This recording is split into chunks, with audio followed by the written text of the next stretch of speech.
Hello friends, ನಮಸ್ಕಾರ. I am Manjunath IG. ತಮಗೆಲ್ಲರಿಗೂ ಇಂದಿನ ವಿಡಿಯೋದಲ್ಲಿ ಸ್ವಾಗತಿಸ್ತಾ ಇದ್ದೀನಿ. ಫ್ರೆಂಡ್ಸ್, ನಾವು ಇಂಗ್ಲೀಷ್ನಲ್ಲಿ ಮಾತನಾಡುವಾಗ ನಮಗೆ ಯೂಸ್ ಆಗುವಂತಹ ಸುಮಾರು 20 ಡೈಲಿ ಯೂಸ್ಡ್ ಸೆಂಟೆನ್ಸಸ್ಗಳನ್ನು ಇಂದಿನ ವಿಡಿಯೋದಲ್ಲಿ ನಾನು ನಿಮಗೆ ಕಲಿಸ್ಲಿಕ್ಕೆ ಹೋಗ್ತಾ ಇದ್ದೀನಿ. ನಿಮಗೆ ಇಂಗ್ಲೀಷ್ ಗ್ರಾಮರ್ ಗೊತ್ತಿಲ್ಲದೇ ಇದ್ದರೂ ಸಹ ಈ ವಾಕ್ಯಗಳನ್ನು ಪ್ರಾಕ್ಟೀಸ್ ಮಾಡಿ ನೀವು ಇಂಗ್ಲೀಷ್ನಲ್ಲಿ ಮಾತನಾಡಲಿಕ್ಕೆ ಪ್ರಾರಂಭಿಸ್ಬೋದು. ವೆಲ್ ಫ್ರೆಂಡ್ಸ್, ಹಾಗಾದರೆ ವೆರಿ ಇಂಟ್ರೆಸ್ಟಿಂಗ್ ಆಗಿರುವಂತಹ ಇವತ್ತಿನ ಈ ವಾಕ್ಯಗಳನ್ನು ನಾವು ಕಲಿಯೋಕ್ಕಿಂತ ಮುಂಚೆ ನೀವೇನಾದರೂ ನನ್ನ ಯೂಟ್ಯೂಬ್ ಚಾನಲ್ಗೆ ಹೊಸಬರಾಗಿದ್ದರೆ ನಾನು ನಿಮಗೆ ರೆಕಮೆಂಡ್ ಮಾಡ್ತೀನಿ, ಈ ಒಂದು ಚಾನಲನ್ನು ಈ ಕೂಡಲೇ ಸಬ್ಸ್ಕ್ರೈಬ್ ಮಾಡಿ ಇಟ್ಕೊಳ್ಳಿ ಮತ್ತು ಪಕ್ಕದಲ್ಲಿರುವಂಥ ಬೆಲ್ ನೋಟಿಫಿಕೇಷನ್ನ ಆನ್ ಮಾಡಿ ಇಟ್ಕೊಳ್ಳಿ ಮತ್ತು ಈ ವಿಡಿಯೋನ ಈಗಲೇ ಲೈಕ್ ಮಾಡಿ. Well friends, so then let's get started. Well friends, so ಹಾಗಾದರೆ ಇಂದಿನ ವಾಕ್ಯಗಳಲ್ಲಿ ಫಸ್ಟ್ ವಾಕ್ಯ ನೋಡಿ, ಅವನು ಎತ್ತರವಾಗಿದ್ದಾನೆ. ಸಾಕಷ್ಟು ಬಾರಿ ನೀವು ಯಾರೋ ಒಬ್ಬ ವ್ಯಕ್ತಿಗಳನ್ನು ನೋಡಿದಾಗ ಅವರು ಹೀಗಿದ್ದಾರೆ ಹಾಗಿದ್ದಾರೆ ಅಂತಂತಂದು ನಾವು ಅವ್ರ ಬಗ್ಗೆ ಹೇಳ್ತಾ ಇರ್ತೀವಿ, ಮಾತನಾಡ್ತಾ ಇರ್ತೀವಿ. ಸೊ ಹಾಗಾದರೆ ಈಗ ಯಾರಾದರೂ ಎತ್ತರವಾಗಿದ್ದಾಗ ಅವನು ಎತ್ತರವಾಗಿದ್ದಾನೆ ಅಂತಲಿಕ್ಕೆ ನಾವೇನು ಹೇಳಬೇಕಾಗತ್ತೆ? He is tall. He is tall. Okay. Next ಅವಳು ಕುಳ್ಳಿ ಇದ್ದಾಳೆ ಅಂದರೆ ಸಂಹೌ ಏನು ಗೊತ್ತಾ, ಎತ್ತರವಾಗಿಲ್ಲ, ಸೊ ಒಂಚೂರು ಕುಳ್ಳಿಯಾಗಿದ್ದಾಳೆ ಅಂತ ಹೇಳಿಕೆ ಸಿ ಈಸ್ ಶಾರ್ಟ್. ಅಂದರೆ ಇಲ್ಲಿ ಎತ್ತರ ಅಂತಂದು ಹೇಳಿಕೆ ಟಾಲ್ ಬರುತ್ತೆ, ಕುಳ್ಳಿ ಅಂತಂದು ಹೇಳಿಕೆ ಶಾರ್ಟ್ ಬರುತ್ತೆ. ಇದನ್ನ ನೀವು ನೆನಪು ಇಟ್ಕೋಬೇಕು. ಓಕೆ. ನೆಕ್ಸ್ಟ್ ಅವನು ದಪ್ಪ ಇದ್ದಾನೆ, ತುಂಬ ದಪ್ಪವಾಗಿದ್ದಾನೆ ಅಂತಂದು ಹೇಳಿಕೆ ಹೀ ಈಸ್ ಫ್ಯಾಟ್. ಅವನು ತುಂಬ ದಪ್ಪವಾಗಿದ್ದಾನೆ ಅಂತಂದಲಿಕ್ಕೆ he is very fat. Okay. ಇಲ್ಲಿ ನೀವು ತುಂಬ ಅಂತಂತಂದು ಯೂಸ್ ಮಾಡಿದಾಗ ವೇರಿನ ಹಚ್ಚಬೇಕಾಗತ್ತೆ. ಈಗ ಹೀ ಈಸ್ ಟಾಲ್, ಅವನು ಎತ್ತರವಾಗಿದ್ದಾನೆ, ಅವನು ತುಂಬ ಎತ್ತರವಾಗಿದ್ದಾನೆ, ಹೀ ಈಸ್ ವೆರಿ ಟಾಲ್. ಹಾಗೆಯೇ ಅವಳು ಕುಳ್ಳಿ ಇದ್ದಾಳೆ, ಸಿ ಈಸ್ ಶಾರ್ಟ್. ಅವಳು ತುಂಬ ಕುಳ್ಳಿ ಇದ್ದಾಳೆ, C is very short. Well, he is fat ಅಂದರೆ ಅವನು ದಪ್ಪವಾಗಿದ್ದಾನೆ, ಬಟ್ ಅವನು ತುಂಬ ದಪ್ಪವಾಗಿದ್ದಾನೆ, ಹೀ ಈಸ್ ವೆರಿ ಫ್ಯಾಟ್. ಈಗ ಅವಳು ತೆಳ್ಳಗೆ ಇದ್ದಾಳೆ ಅಂದರೆ ಅಷ್ಟೊಂದು ಮೈ ಇಲ್ಲ, ತುಂಬ ತೆಳ್ಳಗೆ ಇದ್ದಾಳೆ ಅಂತಂದು ಹೇಳಿಕೆ ಸಿ ಈಸ್ ಸ್ಲಿಮ್. ಅವಳು ತುಂಬ ತೆಳ್ಳಗೆ ಇದ್ದಾಳೆ ಅಂತ ಹೇಳಿಕೆ she is very slim. Next ಅವಳು ಸುಂದರವಾಗಿದ್ದಾಳೆ, ಸಿ ಈಸ್ ಬ್ಯೂಟಿಫುಲ್. ವೆಲ್, ಅವಳು ತುಂಬ ಸುಂದರವಾಗಿದ್ದಾಳೆ, she is very beautiful. Okay. ಅವನು ಸುಂದರ ಇದ್ದಾನೆ, ಹೀ ಈಸ್ ಹ್ಯಾಂಡ್ಸಮ್. ನೆನಪು ಇಟ್ಕೊಳ್ಳಿ, ಸ್ತ್ರೀಯರಿಗೆ ನಾವು ಬ್ಯೂಟಿಫುಲ್ ಅನ್ನುವಂಥ ವರ್ಡನ್ನು ಯೂಸ್ ಮಾಡಿದರೆ ಪುರುಷರಿಗೆ ಹ್ಯಾಂಡ್ಸಮ್ ಅಂತಂತಂದು ಯೂಸ್ ಮಾಡಬೇಕು. ಕೆಲವೊಬ್ರು ಏನು ಮಾಡ್ತಿರ್ತಾರೆ ಗೊತ್ತಾ, ಪುರುಷರಿಗೂ ಸಹ ಹೀ ಈಸ್ ವೆರಿ ಬ್ಯೂಟಿಫುಲ್ ಅಂತಂದು ಹೇಳ್ತಿರ್ತಾರೆ. ಸೊ ಆ ರೀತಿ ನಾವು ಮಾತನಾಡಬಾರ್ದು, ಅದು ತಪ್ಪಾಗುತ್ತೆ. ಹೀ ಈಸ್ ಹ್ಯಾಂಡ್ಸಮ್ ಅಂತ ನಾವು ಬಳಸಬೇಕು. ನೆಕ್ಸ್ಟ್ ಅವನು ಕಪ್ಪಗೆ ಇದ್ದಾನೆ, ಹೀ ಈಸ್ ಡಾರ್ಕ್. ಅವನು ಕಪ್ಪಗೆ ಇದ್ದಾನೆ ಅಂತ ಹೇಳಲಿಕ್ಕೆ ಹೀ ಈಸ್ ಡಾರ್ಕ್. ಈಗ ಅವನು ಗೋಧಿ ಬಣ್ಣದವನಿದ್ದಾನೆ ಅಂತಲಿಕ್ಕೆ ಹೀ ಈಸ್ ವೀಟಿಶ್. ನೋಡಿ, ಇಲ್ಲಿ ವೀಟ್ ಅಂತಂದ್ರೇನು ಗೋಧಿ, ಗೋಧಿ ಬಣ್ಣದವನು ಅಂತಂತ ಹೇಳಿಕೆ ನಾವು ವೀಟಿಶ್ ಅಂತಂದು ಹೇಳಬೇಕು. ಈಗ ಅದೇ ರೀತಿ ಅವನು ಬೆಳ್ಳಗಿದ್ದಾನೆ ಅಂತಂದು ಹೇಳಿಕೆ ಹೀ ಈಸ್ ವೈಟಿಶ್ ಅಂತಂದು ನೀವು ಹೇಳ್ಬೋದು. ಓಕೆ. ಮತ್ತು ಕೆಂಪಗಿದ್ದಾನೆ ಅಂತಂದು ಹೇಳಿಕೆ ಹೀ ಈಸ್ ರೆಡ್ಡಿಶ್ ಅಂತಂದು ನೀವು ಹೇಳ್ಬೋದು. ಓಕೆ ಫ್ರೆಂಡ್ಸ್, ಅರ್ಥ ಆಯ್ತಲ್ವಾ? ಸರಿ, ಹಾಗಾದರೆ ಇವುಗಳನ್ನ ಒಂದು ಸತಿ ನಾವು ಪ್ರಾಕ್ಟೀಸ್ ಮಾಡೋಣ. ಹೀ ಈಸ್ ಟಾಲ್. ನಾನು ಹೇಳಿದ ನಂತರ ನೀವು ಅಲ್ಲಿ ಪ್ರಾಕ್ಟೀಸ್ ಮಾಡಬೇಕು. ಹೀ is tall. She is short. He is fat. He is slim. She is beautiful. He is handsome. He is whitish. He is reddish. He is dark. He is wheatish. Okay friends, practice ಮಾಡಿದ್ರಲ್ವಾ? Well friends, ಹಾಗಾದರೆ ಈಗ ನೀವು ಯಾವ ರೀತಿಯಾಗಿದ್ದೀರಿ, are you beautiful are are you handsome ಅಂತ ಅನ್ನೋದನ್ನು ಕೆಳಗಡೆ comment ಬಾಕ್ಸಲ್ಲಿ ಕಾಮೆಂಟ್ ಮಾಡಿ ತಿಳಿಸ್ಬೇಕು. ಓಕೆ. ನೀವು ಸ್ತ್ರೀಯರಿದ್ದರೆ ಐ ಆಮ್ ಬ್ಯೂಟಿಫುಲ್ ಅಂತಂತಂದು ಕಾಮೆಂಟ್ ಬಾಕ್ಸಲ್ಲಿ ಕಾಮೆಂಟ್ ಮಾಡಿ, ಪುರುಷರಿದ್ದರೆ ಐ ಆಮ್ ಹ್ಯಾಂಡ್ಸಮ್ ಅಂತಂತಂದು ಕಾಮೆಂಟ್ ಮಾಡಿ. ಮಾಡ್ತಿರಲ್ವಾ? ಎಸ್, ರಿಯಲಿ ನಮಗೆ ನೋಡಿ, ಜಗತ್ತು ನಮಗೆ ಏನು ಅನ್ನತ್ತೆ ಅಂತ ಅನ್ನೋದು ಇಂಪಾರ್ಟೆಂಟ್ ಅಲ್ಲ, ನಮಗೆ ನಾವು I am handsome, I am beautiful ಅಂತಂದು ಅಂದ್ಕೊಳ್ಳೇಬೇಕು. By the way, I am telling you I am handsome. Are you handsome? Are you beautiful? Then comment in the comment box. Well, ಸರಿ, ಹಾಗಾದರೆ ಈಗ ನೆಕ್ಸ್ಟ್ ಸೆಂಟೆನ್ಸ್ಗಳನ್ನ ನೋಡೋಣ. Well friends, in next sentence ನೋಡಿ, ಸಲ್ಮಾನ್ ಖಾನ್ಗೆ ಮೀಸೆ ಇಲ್ಲ ಅಂತನ್ಲಿಕ್ಕೆ Salman Khan has no moustache. So ನಾವು ಮೀಸಿಗೆ ಏನಂತಂದು ಹೇಳ್ತೀವಿ, ಅಲ್ಲಿ ಮೊಸ್ಟ್ಯಾಚ್ ಅಂತಂದು ಹೇಳ್ತೀವಿ. ಇದನ್ನ ಪ್ರೊನೌನ್ಸಿಯೇಷನ್ ಹೇಗೆ ಮಾಡಬೇಕು? ಮೊಸ್ಟ್ಯಾಚ್, ಈ ರೀತಿಯಾಗಿ. ನೆಕ್ಸ್ಟ್ ಅವನು ದಾಡಿ ಮೀಸೆಯನ್ನು ತೆಗೆದು ಹಾಕಿದ್ದಾನೆ, ಹೀ is clean shaved. Hi is clean shaved ಅಂದರೆ ದಾಡಿ ಮೀಸೆ ಎರಡನ್ನೂ ತೆಗೆದಿರ್ತಾರಲ್ವ, ಕ್ಲೀನ್ ಶೇವ್ಡ್ ಅಂತ ನಾವು ಅಲ್ಲಿ ಯೂಸ್ ಮಾಡಬೇಕು. ಹೀ ಈಸ್ ಕ್ಲೀನ್ ಶೇವ್ಡ್. ಈಗ ಅದು ತುಂಬ ಭಾರವಾಗಿದೆ. ಈಗ ನೀವೇನೋ ಹಿಡ್ಕೊಂಡಿದ್ರಿ, ಅದು ತುಂಬ ಭಾರವಾಗಿದೆ ಅಂತಂದು ಹೇಳಿಕೆ it's too heavy. It's too heavy ನಮಗೆ ಲಿಫ್ಟ್ ಮಾಡಲಿಕ್ಕೆ ಆಗ್ತಾಯಿಲ್ಲ, it's too heavy. And then ಹಗುರವಾಗಿದೆ ಅಂತಂದು ಹೇಳಿಕೆ ಇಟ್ ಈಸ್ ಲೈಟ್. ಹಗುರ ಅಂತನ್ಲಿಕ್ಕೆ ಲೈಟ್ ಅಂತೀವಿ, ಭಾರ ಅಂತನ್ಲಿಕ್ಕೆ ಇಲ್ಲಿ ಹೆವಿ ಅಂತಂದು ಯೂಸ್ ಮಾಡ್ತಾ ಇದ್ದೀವಿ. ಫ್ರೆಂಡ್ಸ್, ಇಲ್ಲಿ ವಾಕ್ಯಗಳ ಜೊತೆಗೆ ನಿಮ್ಗೆ ಏನು ಸಿಗ್ತಾ ಇದೆ ಅಂದರೆ ಕೆಲವು ಹೊಸ ಶಬ್ದಗಳು ಸಹ ನಿಮಗೆ ಗೊತ್ತಾದಾಗ ನೀವು ಅದನ್ನು ನೋಟ್ಬುಕ್ಕಲ್ಲಿ ನೋಟ್ಸ್ ಮಾಡಿ ಇಟ್ಕೊಳ್ಳಿ. ವಾಕ್ಯಗಳನ್ನು ಸಹ ನೀವು ಕಲ್ತ್ಕೊಳ್ಳಿ, ಅದ್ರ ಜೊತೆಗೆ ಶಬ್ದಗಳನ್ನು ಸಹ ಬೆಳೆಸಿಕೊಂಡು ಇಂಗ್ಲೀಷಲ್ಲಿ ಮಾತನಾಡೋದನ್ನು ನೀವು ರೂಢಿ ಮಾಡ್ಕೋಬೇಕು. ಓಕೆ, ನೆಕ್ಸ್ಟ್, ಈಗ ಯಾವುದೇ ಒಂದು ಬಾವಿ ನೋಡಿರ್ತೀರಿ ನೀವು, ಬಾವಿ ತುಂಬ ಆಳವಾಗಿದೆ ಅಂತಂದು ಹೇಳಬೇಕಾದಾಗ so the well is very deep, the well is very deep. ಇಲ್ಲಿ ದ ವೆಲ್ ಅಂತಂತಂದ್ರೆ ಏನು? ಸೊ ಬಾವಿ ಅಂದ ಹಾಗೆ. ಓಕೆ, ಇಲ್ಲಿ ವೆಲ್ ಅಂತಂದ ತಕ್ಷಣವೇ ಒಂದು ಘಟನೆ ನೆನಪಿಗೆ ಬಂತು, ಶೇರ್ ಮಾಡ್ಕೊಳ್ಳ. ವೆಲ್, ನಾನು ಕೆಲವು ದಿನಗಳ ಹಿಂದೆ ನನ್ನ ಒಬ್ಬ ಗೆಳೆಯನನ್ನು ಭೇಟಿಯಾಗಿದ್ದೆ. ಸೊ ಅವನಿಗೆ ನಾನು ಕ್ಯಾಶುವಲ್ ಆಗಿ ನಾನು ಇಂಗ್ಲೀಷಲ್ಲಿ ಮಾತನಾಡಿಸಿದೆ.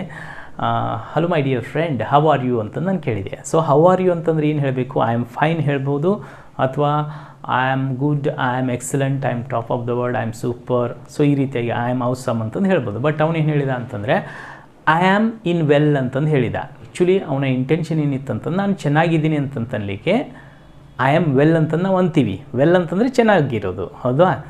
ಈಗ ವೆಲ್ ಅಂತಂತಂದರೆ ಚೆನ್ನಾಗಿರೋದು ಅಂತ ನಾವು ತಿಳ್ಕೊಂಡಿದ್ದ. ಬಟ್ ಅಲ್ಲಿ ಐ ಆಮ್ ಇನ್ ವೆಲ್ ಅಂತಂದು ಹಚ್ಚಿದ್ರಿಂದ ಅದರ ಅರ್ಥ ಏನಾಯ್ತು, ಅಲ್ಲಿ ನಾನು ಬಾವಿಯಲ್ಲಿ ಇದ್ದೇನೆ ಅಂತಂತಂದು ಆ ಸೆಂಟೆನ್ಸ್ ಅರ್ಥ ಕೊಡ್ತಾಯಿತ್ತು. ಸೊ ಹಾಗಾದಾಗ ರಾಂಗ್ ಆಗುತ್ತೆ ಅಲ್ವಾ? ಯಾರಾದರೊಂದಿಗೆ ನಾವು ಇಂಗ್ಲೀಷ್ನಲ್ಲಿ ಮಾತನಾಡುವಾಗ ನಾವು ಕರೆಕ್ಟಾದಂಥ ಪದಗಳನ್ನು ಸರಿಯಾದಂತಹ ಸ್ಥಳದಲ್ಲಿ ಬಳಸದೇ ಇದ್ದರೆ ಆಗ ಅಪಹಾಸ್ಯಕ್ಕೆ ಒಳಗಾಗಬೇಕಾಗತ್ತೆ.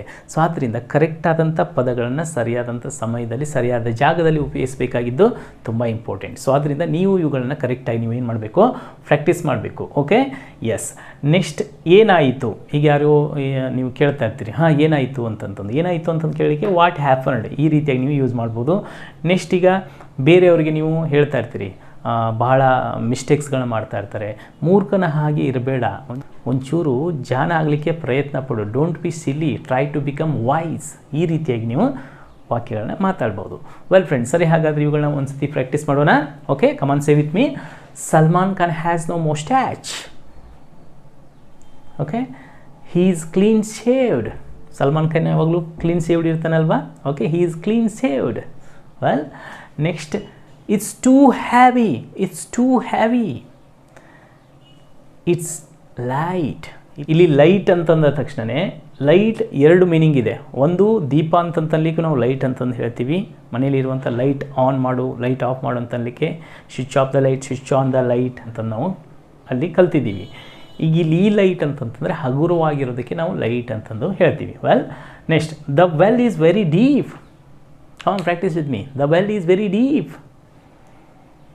ವಾಟ್ ಹ್ಯಾಪನ್ಡ್, ವಾಟ್ ಹ್ಯಾಪನ್ಡ್, ಅದು ಹೇಗೆ ಬರೋ ವಾಟ್ ಹ್ಯಾಪನ್ಡ್ ಈ ರೀತಿಯಾಗಿ ಒಂಚೂರು ಎಮೋಷನ್ಸ್ಗಳನ್ನ ಆ್ಯಡ್ ಮಾಡಬೇಕು ನೀವು ಮಾತನಾಡುವಾಗ. Okay, don't be silly, don't be silly, try to become a wise person in your life. Okay friends, so ಅರ್ಥ ಆಯ್ತಲ್ವಾ? ಸರಿ, ಹಾಗಾದರೆ ಈಗ ಲಾಸ್ಟ್ 5 ಸೆಂಟೆನ್ಸ್ಗಳನ್ನ ಕಲಿಯೋಣ. By the way, are you enjoying this video? ನೀವು ಎಂಜಾಯ್ ಮಾಡ್ತಾ ಇದ್ರೆ ಎಸ್ ಐ ಆಮ್ ಎಂಜಾಯಿಂಗ್ ಅಂತಂದು ಕೆಳಗಡೆ ಕಾಮೆಂಟ್ ಬಾಕ್ಸಲ್ಲಿ ಟೈಪ್ ಮಾಡಬೇಕು. ಟೈಪ್ ಮಾಡ್ತೀರಲ್ವಾ? ವಂಡರ್ಫುಲ್. ನಾವು let us learn rest of the 5 sentences. Well friends, ಈಗ ನೆಕ್ಸ್ಟ್ ಸೆಂಟೆನ್ಸ್ ನೋಡಿ. ನೀವು ಯಾರ್ದಾದ್ರ ಜೊತೆ ಮಾತನಾಡ್ತಾ ಇರಬೇಕಾದ್ರೆ ನನ್ನ ಜೊತೆ ನಿರಂತರವಾಗಿ ಸಂಪರ್ಕದಲ್ಲಿ ಇರು. ಈ ಒಂದು ವಾಕ್ಯವನ್ನು ಯಾವಾಗ ಬಳಸ್ತೀವಿ? ಈಗ ನೀವು ಯಾರೋ ಒಬ್ಬ ನಿಮ್ಮ ಮಿತ್ರನೊಂದಿಗೆ ಮಾತನಾಡ್ತಾ ಇದ್ದೀರಿ, ಭಾಳ ದಿನಗಳ ನಂತರ ಅವನು ಸಿಕ್ಕಿದ್ದಾನೆ. ಸೊ ಮಾತಾಡಿ ಹೋಗ್ತಾ ಇರಬೇಕಾದ್ರೆ ನನ್ನನ್ನು ಮರಿಬೇಡಪ್ಪ, ನನ್ನ ಜೊತೆಗೆ ಸಂಪರ್ಕದಲ್ಲಿರು ಅಂತಂದು ನೀವು ಹೇಳ್ತಾ ಇರ್ತೀರಲ್ವ, ಅವಾಗ ಅದನ್ನ ಯಾವ ರೀತಿಯಾಗಿ ಹೇಳ್ಬೇಕು ಇಂಗ್ಲೀಷಲ್ಲಿ? Keep in touch with me. ಅಂದರೆ ನನ್ನ ಜೊತೆ ನಿರಂತರವಾಗಿ ಸಂಪರ್ಕದಲ್ಲಿರೋ, keep in touch with me, don't forget me, ಈ ರೀತಿಯಾಗಿ ನೀವು ಯೂಸ್ ಮಾಡ್ಬೋದು. ನೆಕ್ಸ್ಟ್, ಕೆಲವೊಮ್ಮೆ ಇನ್ನೊಬ್ಬರು ಉಸಾಬರಿ ನಿನಗೇಕೆ. ಕೆಲವೊಬ್ಬರು ಬರೀ ಅದಾಯಿತು ಇದಾಯಿತು, ಅವ ಹಾಗೆ ಇವ ಹೀಗೆ, ಸೊ ಅವನ ಹಾಗೆ ಮಾಡಿದ, ಇವಳು ಹೀಗೆ ಮಾಡಿದ್ಲು ಅಂತ ಬರೀ ಗಾಸಿಪ್ ಮಾಡ್ತಾ ಇರ್ತಾರೆ. ಸೊ ಅವಾಗ ನಾವು ಏನಂತೀವಿ? ಹೋಲಿ ಬಿಡಿ, ಇನ್ನೊಬ್ಬರು ಉಸಾಬರಿ ನಿನಗೇಕೆ ಅಂತಂದು ಹೇಳ್ತಿರ್ತಿರಲ್ಲ. ಸೊ ಅಂಥ ಸಂದರ್ಭದಲ್ಲಿ ನೀವು ಅದನ್ನ ಯಾವ ರೀತಿ ಇಂಗ್ಲೀಷ್ನಲ್ಲಿ ಹೇಳ್ಬೋದು? Mind your business, mind your business, why do you bother about others, ಈ ರೀತಿಯಾಗಿ ನೀವು ಯೂಸ್ ಮಾಡ್ಬೋದು. ಇದನ್ನು ಇನ್ನೊಂದು ಸೆಂಟೆನ್ಸ್ನಲ್ಲಿ ಈ ರೀತಿಯಾಗಿ ಹೇಳ್ತಾರೆ, don't poke your nose on others plate ಅಂತಂತಂದು. ಓಕೆ, don't poke your nose on others plate. ಇಲ್ಲಿ ಇಂಗ್ಲೀಷ್ನಲ್ಲಿ ಹೇಗೆ ಗೊತ್ತಾ, ನೀವು ವರ್ಡ್ ಬೈ ವರ್ಡ್ ಮೀನಿಂಗನ್ನು ನೋಡ್ತಾ ಹೋದ್ರಿ ಅಂತಂತಂದರೆ ಅಲ್ಲಿ ಎಕ್ಸಾಕ್ಟ್ ನಿಮಗೆ ಮೀನಿಂಗ್ ಗೊತ್ತಾಗಲ್ಲ. ಬಟ್ ಅಲ್ಲೇನಂತಂದ್ರೆ ಅವುಗಳಿಗೆ ನಾವು ಕೆಲವೊಂದಿಷ್ಟು ಈಡಿಯಮ್ಸ್ ಆ್ಯಂಡ್ ಫ್ರೇಸಸ್ ಅಂತ ನಾವು ಹೇಳ್ತೀವಿ. ಅವುಗಳನ್ನ ಆ್ಯಸ್ ಇಟ್ ಈಸ್ ಹೇಗಿರ್ತಾವೋ ಅದೇ ರೀತಿಯಾಗಿ ನಾವಲ್ಲಿ ಯೂಸ್ ಮಾಡಬೇಕಾಗತ್ತೆ ಫ್ರೆಂಡ್ಸ್. ಓಕೆ, ಈಗ ಕೆಲವೊಮ್ಮೆ ಏನಂತಂದರೆ ಮಳೆ ಜೋರಾಗಿ ಬರುತ್ತಿದೆ ಅಂತಂದು ಹೇಳಿಕೆ, so it is raining cats and dogs ಅಂತಂದು ಹೇಳ್ತಾರೆ. ಅಲ್ಲಿ ಕ್ಯಾಟ್ಸ್ ಆ್ಯಂಡ್ ಡಾಗ್ಸ್ ಅಂತಂತಂದರೆ ಅಲ್ಲಿ ನಾಯಿಗಳು ಮತ್ತು ಬೆಕ್ಕುಗಳು ಅಂತಂದು ಅರ್ಥ ಅಲ್ಲ. ಜೋರಾಗಿ ಬರುವುದಕ್ಕೆ, ಮಳೆ ಜೋರಾಗಿ ಬರುವುದಕ್ಕೆ ಇಂಗ್ಲೀಷ್ನಲ್ಲಿ ಇಂಗ್ಲೀಷರು ಆ ಒಂದು ವಾಕ್ಯವನ್ನು ರೂಢಿ ಮಾಡ್ಕೊಂಡಿದ್ದಾರೆ. ಅದೇ ರೀತಿ ನಾವು ಸಹ ಅವು ಹೇಗಿರ್ತವೆ ಅದೇ ರೀತಿ ಬಳಸಲಿಕ್ಕೆ ನಾವು ಟ್ರೈ ಮಾಡಬೇಕು. ಇಲ್ಲಿ don't poke your nose on others plate ಅಂತಂದಾಗ ಅಲ್ಲಿ ವರ್ಡ್ ಬೈ ವರ್ಡ್ ನೀವು ಮೀನಿಂಗ್ ನೋಡ್ತಾ ಹೋದ್ರಿ ಅಂತಂದರೆ ಬೇರೆ ಮೀನಿಂಗ್ಗೆ ಅಲ್ಲಿ ನಿಮಗೆ ಸಿಗುತ್ತೆ. ಬಟ್ ಅದರ ಎಕ್ಸಾಕ್ಟ್ ಮೀನಿಂಗ್ ಏನಿರುತ್ತೆ, ಇನ್ನೊಬ್ಬರ ಅಂದರೆ ನೀವು ಕನ್ನಡದಲ್ಲಿ ನಾವು ಹೇಳ್ತಾ ಇರ್ತೀವಿ ನೋಡಿ. ಸೊ ಈಗ ಇನ್ನೊಬ್ಬರ ತಾಟ್ ನೋಡೋಕ್ಕಿಂತ ಮುಂಚೆ ನಿನ್ನ ತಾಟಲ್ಲಿ ನೊಣ ಬಿದ್ದಿದೆ ನೋಡ್ಕೊ ಅಂತಂದು ಹೇಳ್ತಾ ಇರ್ತಾನೆ. ಅಂದರೆ ಅದರ ಅರ್ಥ ಏನು, ಇನ್ನೊಬ್ಬರು ಉಸಾಬರಿ ನಾವು ಮಾಡಬಾರ್ದು, ನಮ್ಮ ಒಂದು ಜೀವನದಲ್ಲಿ ನಮ್ಮ ಬಗ್ಗೆ ನಾವು ಯೋಚನೆ ಮಾಡಬೇಕು ಅಂತಂದು ಅದರ ಅರ್ಥ ಆಯ್ತಲ್ವಾ? Wonderful. By the way, don't poke your nose on others plate. Okay, yes. ಸುತ್ತಿ ಬಳಸಿ ಮಾತಾಡಬೇಡ. ಈಗ ಯಾರೋ ಒಬ್ಬರು ನಿಮ್ಮ ಫ್ರೆಂಡ್ ಬಂದು ನಿಮ್ಮ ಮುಂದೆ ಮಾತನಾಡುವಾಗ ಬರೀ ಹಂಗಾಯ್ತು ಹಿಂಗಾಯ್ತು ಬರೀ ಸುತ್ತಿ ಬಳಸಿ ಮಾತನಾಡ್ತಾ ಇರ್ತಾರೆ. ಅವಾಗ ನಾವು ಹೇಳ್ತೀವಿ, ಅಯ್ಯೋ ಸುತ್ತಿ ಬಳಸಿ ಮಾತನಾಡಬೇಡ ಮಾರಾಯ, ನೇರವಾಗಿ ವಿಷಯಕ್ಕೆ ಬಾ ಅಂತಂದು ಹೇಳ್ತಿರಲ್ವ, ಅದನ್ನ ಯಾವ ರೀತಿ ಕೇಳಬೇಕು? So don't beat around the bush. ಇಲ್ಲಿ ನೋಡಿ, don't beat around the bush. ಈ ವಾಕ್ಯ ಆ್ಯಕ್ಚುಲಿ ಇಲ್ಲಿ ಬೀಟ್ ಅರೌಂಡ್ ದ ಬುಷ್ ಇದರ ಮೀನಿಂಗ್ ಏನಂತಂತಂದರೆ, ಆ್ಯಕ್ಚುಲಿ ನೀವು ವರ್ಡ್ ಬೈ ವರ್ಡ್ ಮೀನಿಂಗ್ ನೋಡ್ತಾ ಹೋದ್ರಿ ಅಂತಂದರೆ ಬೀಟ್ ಅಂತಂದರೆ ಹೊಡೆ ಅಂತಂದಾಗುತ್ತೆ, ಅರೌಂಡ್ ಅಂತಂದರೆ ಸುತ್ತಲೂ, ಬುಷ್ ಅಂತಂತಂದರೆ ಅಲ್ಲಿ ಪೊದೆಗೆ ಹೋಗಿ ಸುತ್ತಲೂ ಹೊಡೆಯೋದು ಅಂತಂದು ಅರ್ಥ ಆಗುತ್ತಾ? ನಾವು ಇದರ ರಿಯಲ್ ಮೀನಿಂಗ್ ಏನು, ನಾವು ಸುತ್ತಿ ಬಳಸಿ ಮಾತನಾಡಬಾರ್ದು ಅಂತನ್ಲಿಕ್ಕೆ ಇಂಗ್ಲೀಷಲ್ಲಿ don't beat around the bush ಅಂತಂದು ಹೇಳ್ತಾರೆ. Don't beat around the bush, come to the point. ಈ ರೀತಿಯಾಗಿ ನಾವು ಮಾತನಾಡುವಾಗ ಬಳಸ್ತೀವಿ ಇದನ್ನ. ನೆಕ್ಸ್ಟ್, ನನ್ನನ್ನು ಅರ್ಥ ಮಾಡಿಕೊಳ್ಳಲು ಪ್ರಯತ್ನಿಸು. ನೋಡಿ, try to understand me. Try to understand me, ನನ್ನನ್ನು ಅರ್ಥ ಮಾಡ್ಕೊಳ್ಳಿಕ್ಕೆ ಪ್ರಯತ್ನಿಸು. Try to understand me. ಈಗ ನೆಕ್ಸ್ಟ್, ನೀನು ಏನು ಮಾಡುತ್ತೀರಿ? What are you doing? ಈಗ ಯಾರೋ ಒಬ್ಬರು ಏನೋ ಮಾಡ್ತಾರೆ, hey what are you doing, ಈ ರೀತಿಯಾಗಿ ನೀವು ಕೇಳ್ತೀರಿ. ಓಕೆ, ಹಾಗಾದರೆ ಸರಿ, ಪ್ರಾಕ್ಟೀಸ್ ಮಾಡೋಣ. Come on, keep in touch with me. Keep in touch with me. Bye. Okay, mind your own business. ಇದು ಹೆಂಗೆ ಹೇಳಬೇಕು? Mind your own business. Mind your own business. Don't poke your nose on others plate. Don't poke your nose on others plate. Don't beat around the bush. Don't beat around the bush. Try to understand me. Try to understand me. Hey, try to understand me. What are you doing? What are you doing? Yes, got it? ಅರ್ಥ ಆದ್ವಲ್ವಾ? Well, ಸರಿ. ಹಾಗಾದರೆ ಈ ವಾಕ್ಯಗಳನ್ನು ಇವತ್ತೇನು ಕಲ್ತಿದ್ರಿ, ಈ ಎಲ್ಲ ವಾಕ್ಯಗಳನ್ನು ಕ್ಲೀನಾಗಿ ನೋಟ್ಸ್ ಮಾಡ್ಕೊಳ್ಳಿ. ಇದಕ್ಕಂತಲೇ ಒಂದು ನೋಟ್ಬುಕ್ಕನ್ನು ಮಾಡಿ ಫ್ರೆಂಡ್ಸ್, ಡೈಲಿ ಯೂಸ್ಡ್ ಸೆಂಟೆನ್ಸಸ್ ಅಂತಂದು ನಾನು ಇನ್ನೂ ಹಲವಾರು ಇದೇ ರೀತಿಯ ವಿಡಿಯೋಸ್ಗಳ ಮೂಲಕ ನಿಮಗೆ ಪ್ರತಿನಿತ್ಯ ನಾವು ಇಂಗ್ಲೀಷನ್ನು ಮಾತನಾಡುವಾಗ ಬಳಕೆಯಾಗುವಂಥ ಅನೇಕ ವಾಕ್ಯಗಳನ್ನು ನಾನು ಕಲಿಸಲಿಕ್ಕೆ ಹೋಗ್ತಾ ಇದ್ದೀನಿ. ಮುಂದೆ ಬರುವಂಥ ವಿಡಿಯೋಸ್ಗಳು ಅನೇಕ ವಾಕ್ಯಗಳನ್ನು ನಿಮಗೆ ಹೇಳ್ಕೊಡ್ತೀನಿ. ಅವುಗಳನ್ನೆಲ್ಲವನ್ನು ಬರೆದುಕೊಂಡು ನೀವು ಇಂಗ್ಲೀಷ್ನಲ್ಲಿ ಅದನ್ನು ಪ್ರಾಕ್ಟೀಸ್ ಮಾಡಬೇಕು. Okay friends, well, I hope you enjoy today session very well. So ಈ ವಿಡಿಯೋ ನಿಮಗೆ ಇಷ್ಟ ಆಗಿದ್ದರೆ ಸೊ ಐ ಲೈಕ್ ಇಟ್ ಅಂತಂದು ಕಾಮೆಂಟ್ ಬಾಕ್ಸಲ್ಲಿ ಕಾಮೆಂಟ್ ಮಾಡಿ ತಿಳಿಸಿ. ಮತ್ತು ಈ ವಿಡಿಯೋನ ಯಾರು ನಿಮ್ಮ ಬಂಧು ಮಿತ್ರರು ಇರ್ತಾರೋ, ಯಾರಿಗೆ ಇಂಗ್ಲೀಷ್ ಕಲಿಬೇಕನ್ನುವಂಥ ಆಸೆ ಇರುತ್ತೋ ಅಂಥವ್ರಿಗೆಲ್ಲರಿಗೂ ಶೇರ್ ಮಾಡಿ ಅಂತಂದು ಹೇಳ್ತಾ, ವೆಲ್ ಫ್ರೆಂಡ್ಸ್, ತಾವೆಲ್ಲರೂ ಪ್ರೀತಿಪೂರ್ವಕವಾಗಿ ಇಲ್ಲಿ ತನಕ ಈ ವಿಡಿಯೋನ ವಾಚ್ ಮಾಡಿದ್ದಕ್ಕೆ, ನನ್ನ ಚಾನಲನ್ನು ಸಬ್ಸ್ಕ್ರೈಬ್ ಮಾಡ್ಕೊಂಡಿದ್ದಕ್ಕೆ ಮತ್ತು ಈ ವಿಡಿಯೋನ ಲೈಕ್ ಮಾಡಿ ಇನ್ನೊಬ್ಬರಿಗೆ ಶೇರ್ ಮಾಡ್ತಾ ಇರೋದಕ್ಕೆ ತಮಗೆಲ್ಲರಿಗೂ ಧನ್ಯವಾದಗಳು. Let's meet you in the next video. Till then, bye, see you, thank you very much and God bless you all.